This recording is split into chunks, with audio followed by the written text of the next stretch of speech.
Chhattisgarh BJP के दिग्गज नेताओं का दिल्ली में जमावड़ा। 6 सीटों पर उम्मीदवारों के नाम का आज हो सकता है ऐलान। केंद्रीय चुनाव समिति की बैठक जारी। पूर्व सीएम रमन सिंह का लोकसभा चुनाव को लेकर बड़ा बयान। कहा, पार्टी जहां से कहेगी वहां से चुनाव लड़ने को तैयार। सांसदों के बागी तेवरों को भी कहा सामान्य बात। कांग्रेस की 7वीं लिस्ट में छत्तीसगढ़ के 4 प्रत्याशियों की घोषणा। बिलासपुर से अटल श्रीवास्तव, राजनांदगांव से भोलाराम साहू को टिकट, रायपुर से प्रमोद दुबे होंगे मैदान में। सीएम भूपेश बघेल ने कांकेर में कांग्रेस प्रत्याशी वीरेश के पक्ष में बनाया माहौल। रोड शो में लोगों को दिखाया अपने कामकाज का।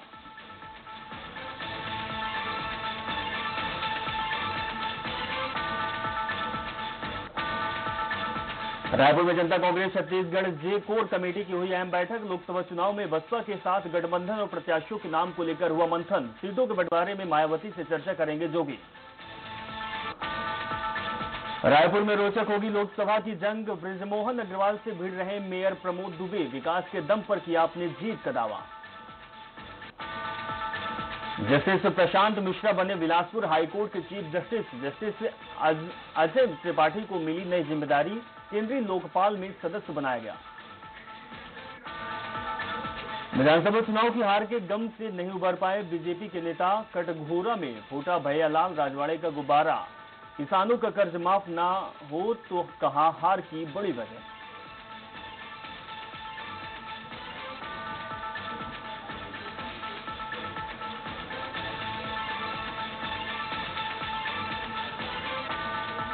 जस्टिस प्रशांत मिश्रा बने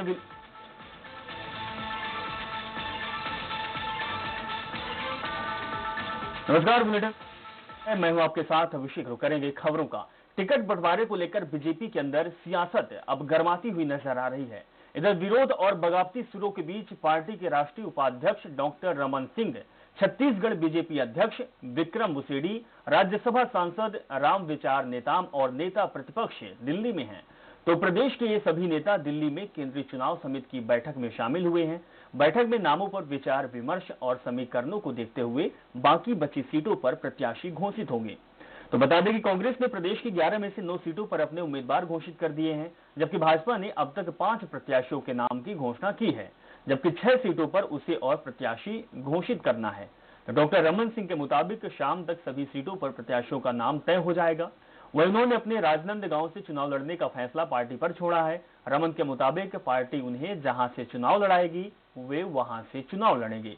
इसके अलावा रमन टिकट कटने वाले सांसदों की बगावती सुर पर भी बोले। उन्होंने कहा कि टिकट कटने पर नाराजगी स्वाभाविक है, ऐसा सभी जगह होता है, लेकिन कहीं कोई बगावत नहीं है।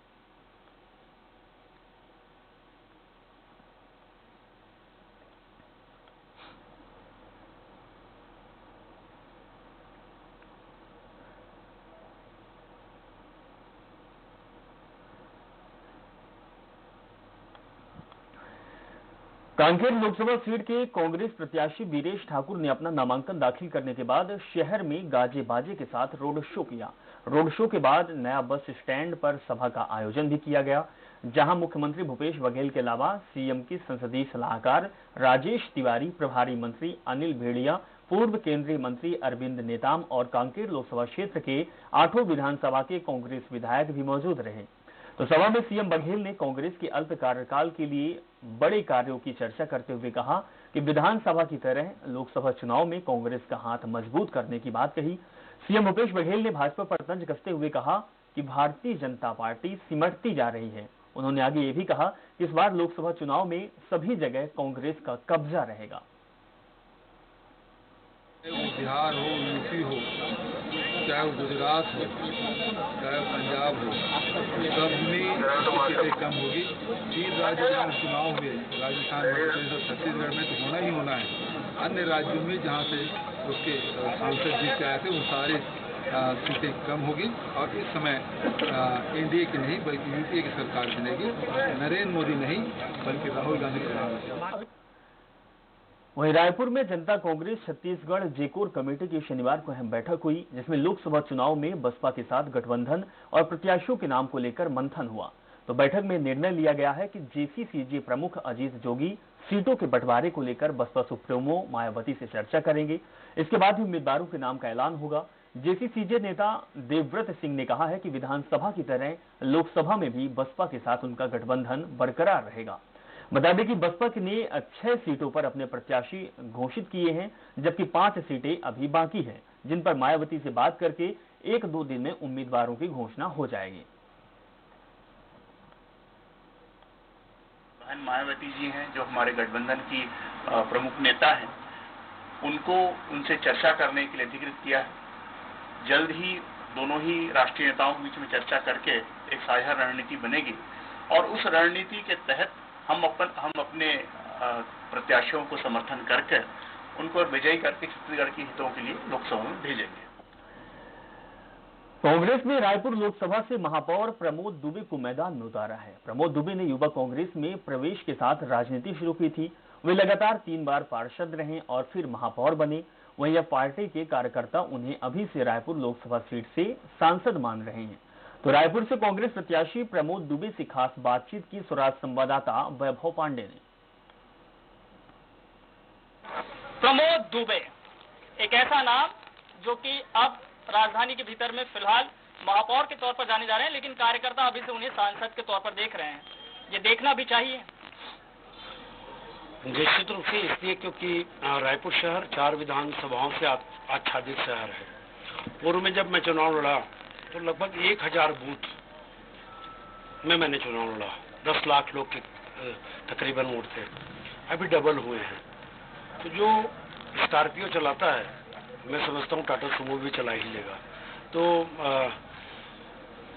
सबसे पहले मैं इसके लिए माननीय राहुल गांधी जी, हमारे प्रदेश के माननीय मुख्यमंत्री जी भूपेश बघेल जी को, कांग्रेस के सभी नेताओं को, यहाँ की जनता को, मीडिया को धन्यवाद देना चाहूँगा कि एक गली में खप्पर वाले मकान में रहने वाले कार्यकर्ता को सांसद जैसी बड़ी टिकट को देकर विश्वास करना और उस विश्वास पर हम लोगों का खरा उतरना, ये इस बात का द्योतक है कि कांग्रेस पार्टी ही वो पार्टी है जो ऐसे मौके देती है।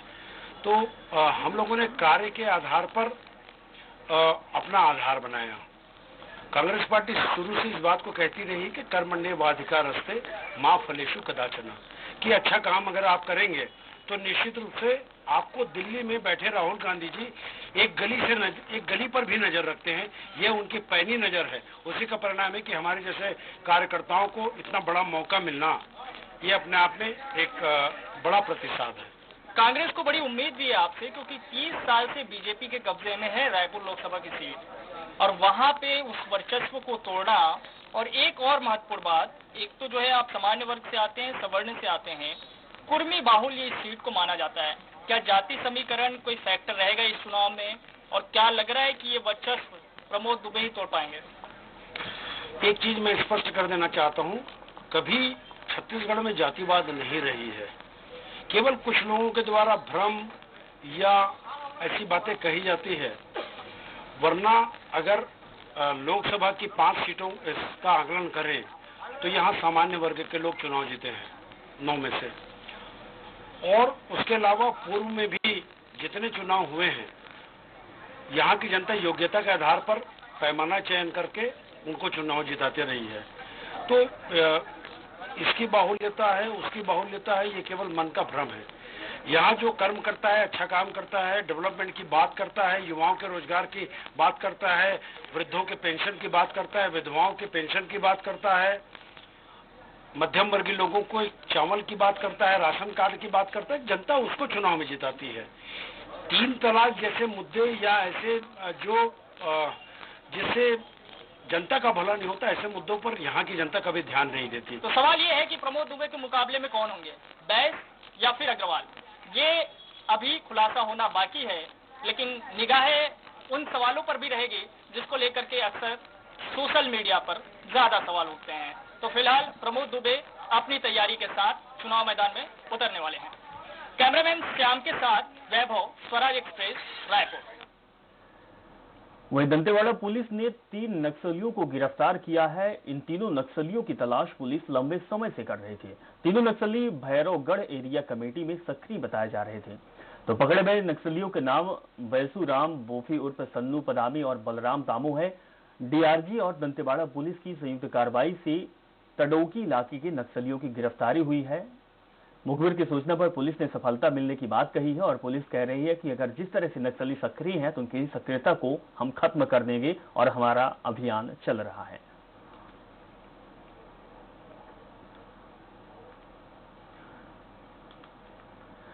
वहीं जगदलपुर कांग्रेस प्रत्याशी दीपक वैद ने आरोप लगाया है कि 2010 में हुई ओपन परीक्षा में वैदूराम कश्यप की जगह दूसरा व्यक्ति उनकी जगह परीक्षा दे रहा था, यानी फर्जीवाड़ा का मामला सामने आया है, जिसके बाद से ही उन्हें लोग क्षेत्र में मुन्ना भाई कहने लगे हैं। इस आरोप पर पलटवार करते हुए भाजपा प्रत्याशी वैदूराम कश्यप का कहना है कि ऐसा कोई मामला नहीं था, उन्होंने खुद परीक्षा दी थी और परीक्षा केंद्र में उपस्थित थे। तो कश्यप के मुताबिक कांग्रेस के आरोप पूरी तरह से निराधार हैं। उनका कहना है कि कांग्रेस के पास कोई सबूत नहीं, तो अगर उनके पास सबूत है तो वो दिखाएं, अगर वो नहीं दिखाएंगे तो हम मानहानि का मुकदमा करेंगे। मुझे बस्तर लोकसभा क्षेत्र के प्रत्याशी के रूप में किया गया है, इसलिए उनको ज्यादा दुख हो रहा है कांग्रेस के लोगों को कि ये दोबारा जीतने वाला है, इसलिए उनको हार चुके हैं पहले से। राजनांदगांव लोकसभा क्षेत्र के चुनाव के लिए नामांकन की प्रक्रिया शुरू हो गई है। इस संसदीय सीट पर दूसरे चरण यानी कि 18 अप्रैल को मतदान होना है। तो नामांकन दाखिल करने की प्रक्रिया 26 मार्च तक चलेगी। उम्मीदवार के द्वारा 4 नाम निर्देशन पत्र दाखिल किया जा सकता है। वही प्रतिभूति राशि केवल एक बार जमा करनी होगी। तो उम्मीदवार एक बार चल अचल संपत्ति वाला शपथ पत्र मजिस्ट्रेट या फिर नोटरी से सत्यापित कर प्रस्तुत करेंगे। तो 27 मार्च को नामांकन पत्रों की जांच होगी, जबकि 29 मार्च को दोपहर 3 बजे तक उम्मीदवार अपना नाम उम्मीदवारी से वापस ले सकता है।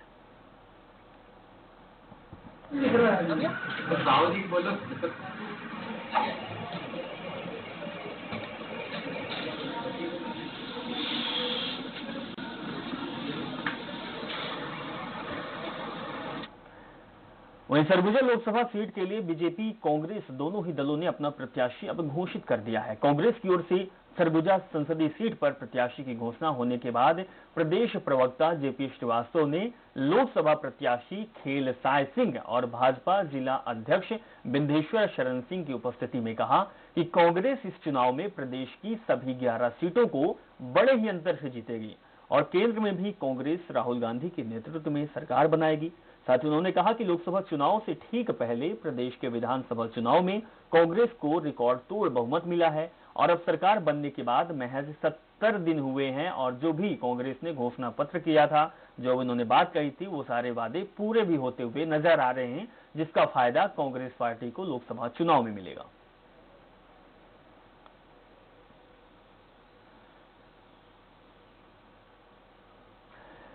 खबर जगदलपुर से है। कांग्रेस प्रत्याशी दीपक वैद ने आरोप लगाया है कि 2010 में हुई ओपन परीक्षा में वैदूराम कश्यप की जगह दूसरा व्यक्ति उनके नाम से परीक्षा देते पकड़ाया गया था। इसके बाद से उन्हें लोग क्षेत्र में मुन्ना भाई कहने लगे थे।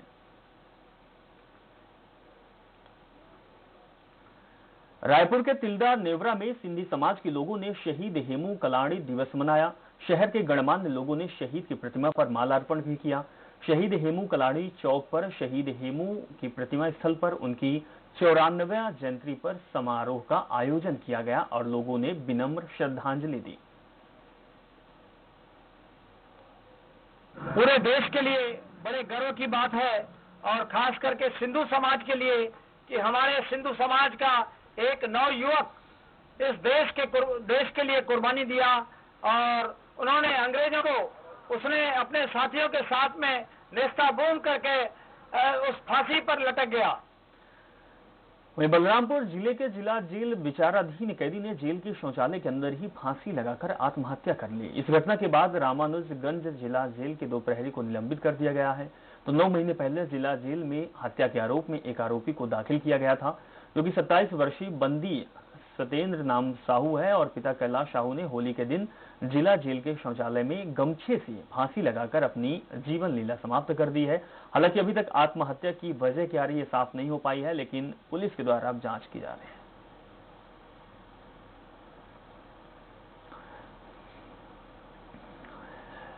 कांकेर के कोयली बेड़ा में हुई सड़क हादसे में 2 लोगों की मौत हो गई। वदरंगी गांव के नजदीक तेज रफ्तार बाइक पेड़ से जा टकराई है, जिसमें से मौके पर ही 2 लोगों की मौत की खबर आ रही है। तो तो दोनों युवकों ने दम तोड़ दिया और दोनों युवक उसेडी गांव के रहने वाले हैं। इनमें से एक अपने माता पिता की इकलौती संतान था। हादसे के बाद गांव में शोक की लहर है।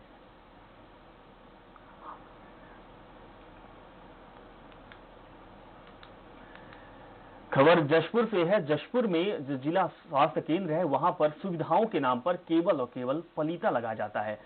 आपको बता दें कि यहां पर जो हाल है बेहद ही बेहाल है। तस्वीर भी आप देखिए, तस्वीर देखकर आप समझ सकते हैं। यहां मरीजों को डॉक्टर का इंतजार घंटों करना पड़ता है।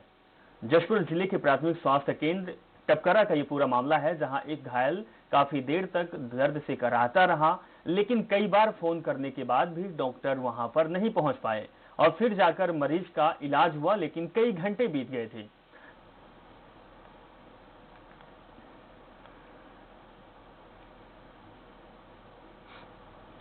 तो एक तरफ सरकार लगातार स्वास्थ्य सेवाओं को सुधारने की बात करती है, लेकिन दूसरी तरफ लापरवाह डॉक्टर हैं कि इनके योजनाओं के और बातों पर ही पलीता लगाते दिखाई देते हैं। चलिए, वक्त हो गया छोटे से ब्रेक का, कहीं जाएंगे नहीं। ब्रेक के बाद खबरों का सिलसिला लगातार चालू। रूप मंत्रा फेस क्रीम में है 12 खास आयुर्वेदिक जड़ी बूटियां जो स्किन में अब्सॉर्ब होकर उसे अंदर से निखार देती है। ये कोई कॉस्मेटिक नहीं, आयुर्वेदिक औषधि है। आशीर्वाद के रूप में इससे सुंदर और प्यारा कुछ हो ही नहीं सकता। मैं तो ये कहूंगी कि आपकी हर पीढ़ी विश्वास कर सकती है इन पर। Anupchand Tilokchand jewellers, AP, a symbol of trust। Lok Sabha के रण में मोदी का फिर चलेगा जादू, या फिर राहुल की रणनीति पर लगेगी मोहर? बुआ और बबुआ की जोड़ी का कितना पड़ेगा असर? अब की बार जनता बनाएगी किसकी सरकार?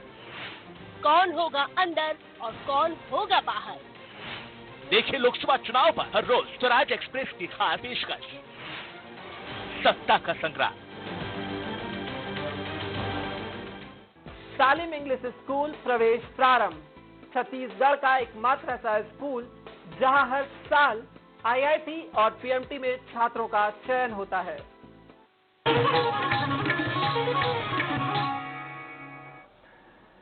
ब्रेक के बाद आपका स्वागत है। रुक करते हैं खबरों का। लोकसभा सिर पर है, लेकिन विधानसभा चुनाव में मिली करारी हार का गम भाजपा के नेताओं को भुलाए नहीं भूल रहा है। जी हां, यही गम अभी भी यदा कदा सम्मेलन सभाओं पर उभर कर सामने भी आ जाता है।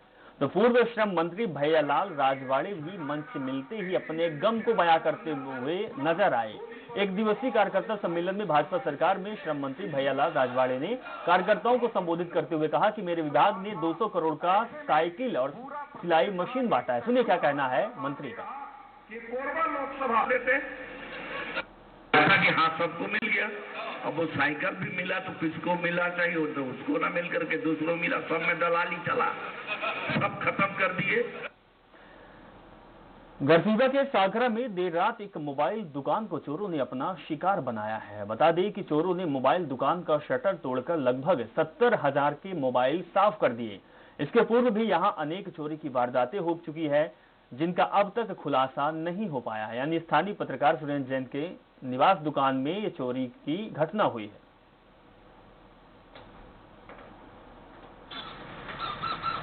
वही 70-80 के आसपास, 70-80 हजार के आसपास। क्या क्या गया? पूरा फोन, हेडफोन, चार्जर और मोबाइल। किसी कोई संदेह वगैरह है? रिपोर्ट कर दी पुलिस ने? हाँ, पुलिस ने किया होना रिपोर्ट। वहीं कोटा के तालाब में दबंगों ने कब्जा कर लिया है, जिसकी शिकायत ग्रामीणों ने प्रशासन से की है। मामला ग्राम पंचायत खोंगसरा का है। यहां दबंग बीजेपी नेता ने तालाब पर कब्जा कर लिया। तो खोंगसरा में ग्रामीण के निस्तारीकरण के लिए तालाब निर्माण किया गया था। ग्रामीणों ने इसकी शिकायत प्रशासन से की है और जन दर्शन के भी किए हैं कि लोगों के द्वारा कहा गया है कि लगातार नेताओं का इस पर कब्जा है। इसे लेकर ग्रामीणों में आक्रोश भी दिखाई दिया है, जबकि जिला पंचायत बिलासपुर ने तालाब में मनरेगा के तहत गहरीकरण का आदेश दिया। वहीं ग्रामीणों ने बीजेपी नेता पर धमकी देने का आरोप भी लगाया है।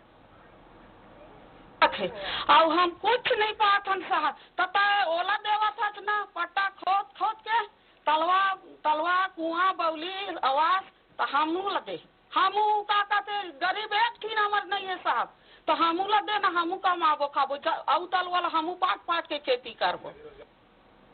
तालाब की समस्या है। मैं सरपंच हूँ, यहाँ खुनसरा के सरपंच प्रतिनिधि हूँ। गोदी के काम चले बर चालू करे रहे 3 दिन हो रही से तो गाली गलौज करके सुमान सिंह खुफरो और कलेसिया बाई खुफरो और भतीजा लोग उसका टंगली से मारने का धमकी देत रही से ग्राम पंचायत खुनसरा जिसमें मनरेगा महात्मा गांधी रोजगार गारंटी के तहत काम स्वीकृत हुआ था, जिसमें भाजपा मंडल अध्यक्ष सीमान सिंह खुसरो जिसमें अपनी पद का दुरुपयोग करते हुए गांव वाले को काम में गए मजदूर उसको गाली गलौज देके भगा दिया। वही कोरबा में बालको न सिर्फ अपने संयंत्र का विस्तार करता है बल्कि नित नए आयाम भी गढ़ रहा है, बल्कि समुदाय के विकास के क्षेत्र में काफी कार्य कर रहा है। संयंत्र के इर्द गिर्द के 2 गांव को गोद लेकर क्षेत्र का चौतरफा विकास किया जा रहा है।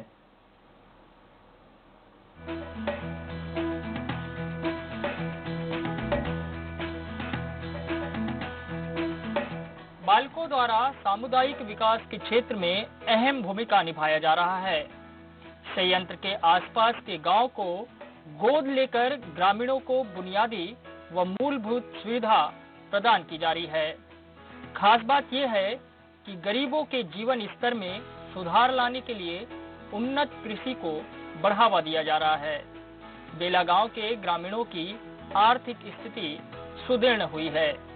इसके लिए उन्नत कृषि करने की ट्रेनिंग दी गई है। इसके साथ साथ तमाम संसाधन भी उपलब्ध कराए गए हैं। आलम यह है कि ग्रामीण काफी बेहतर कृषि कर आत्मनिर्भर बन रहे हैं। बालको के इस कार्य से हमें बहुत ज्यादा लाभ हो। ट्रेनिंग लेके फिर अभी हम खुद अपने बाड़ी पे खेती कर रहे हैं, सब्जी उगा रहे हैं, उसमें 2-4 फसल ले रहे हैं, जिसमें हमें अच्छा मुनाफा मिल रहा है। जैसे मैंने फर्स्ट लिया खीरा के बाद मैंने टमाटर का फसल लिया, उसके बाद फिर मैंने मटर उगाया, फिर अभी बीन्स लगाया हूँ, उसके बाद फिर क्या बोलते हैं अभी फ्यूचर में बरबट्टी लगाने का सोच रहा हूँ। इससे क्या है बहुत ज्यादा मुझे क्या पहले जो हमारी आर्थिक स्थिति थी उससे बहुत ज्यादा पहले से सुधार है अभी, और इसलिए मैं बालको को तहे दिल से धन्यवाद देना चाहूँगा कि इन्होंने इस क्या बोलते हैं संगठन को यहाँ लाया, इस प्रोजेक्ट को लाया और हमें यानी युवा जो बेरोजगार थे उन्हें रोजगार दिया। मैं बेला में रहती हूँ और यहाँ पे मॉडल बाड़ी खुला है।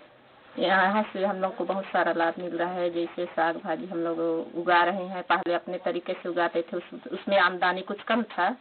फिर अभी मॉडल बाड़ी के जो सर है उससे हम लोग को बताते हैं कि कैसे जगाना है, कैसे कितना टाइम में पानी देना है, खाद देना है, सबको बताते हैं। उस हिसाब से हम लोग का बिजनेस बहुत अच्छी तरह से चल रहा है। कुछ साल पहले तक इन ग्रामीणों की हालत काफी खराब थी। मौसम की मार के चलते फसल बर्बाद हो जाता था, जिससे किसानों को आर्थिक क्षति का सामना करना पड़ता था। मगर जब से बालको ने बेला गांव को गोद लिया है, गांव की सूरत ही बदल गई है। लोग ड्रिप इरिगेशन के जरिए मौसमी फसल ले रहे हैं। सस्ते दर पर खाद बीज मिलने से किसान हर मौसम में खेती कर रहे हैं। बालको की इस पहल से ग्रामीण काफी खुश हैं। खेती किसानी का अभी तो स्टार्ट किए हैं और अभी जो मॉडल बाड़ी यहाँ मतलब खुला हुआ है उससे हम लोग को थोड़ा सहायता मिल रहा है और आधा हम लोग अपने तरफ से भी लगा रहे हैं। हमारे गांव में मॉडल बाड़ी खुला है, बहुत सारे लाभ मिल रहे हैं, जैसे कि बीज खाद। पहले अपने तरीके से खेती करते थे हम लोग, उससे ज्यादा उपजाऊ नहीं हो रहा था। आपको बता दें कि बालको द्वारा गोद लिए गए तमाम गांवों की सूरत बदल रही है। ग्रामीणों के पास आज अच्छी शिक्षा, चिकित्सा के साथ रोजगार भी है। लोग अब जागरूक हो रहे हैं। सामुदायिक विकास के क्षेत्र में सतत भागीदारी को लेकर बालको प्रबंधन का काम काफी सराहनीय है। मनोज यादव, स्वराज एक्सप्रेस, कोरबा। इस बुलेटिन में बस इतना ही। आप देखते रहिए स्वराज।